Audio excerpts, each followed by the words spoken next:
So the standard treatment option for younger patients frontline has been fludarabine, cyclophosphamide, and rituximab, FCR, and that's based on a couple of German CLL study group trials, starting with CLL-8, where rituximab prolonged overall survival when added to FC, and then CLL-10, where FCR beat BR.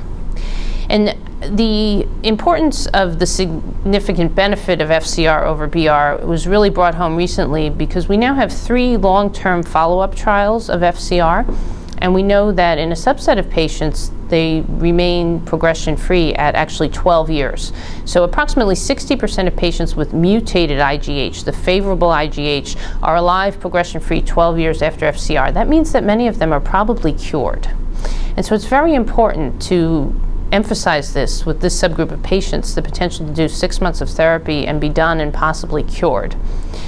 Now, in the higher risk unmutated group, they do show continuous relapse. They have a median progression-free survival of about 5 years with FCR, so 6 months of therapy done for 5 years.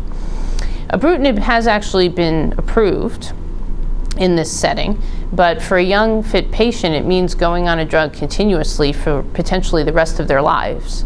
And there are some toxicities associated with that. Many people don't tolerate it in terms of the risk of atrial fibrillation, bleeding, arthralgias, muscle spasms, edema. And so for your mutated patients, it's very important, I would say, to stick with FCR and not BR. There's no evidence that BR results in any prolonged progression-free survival in any subgroup.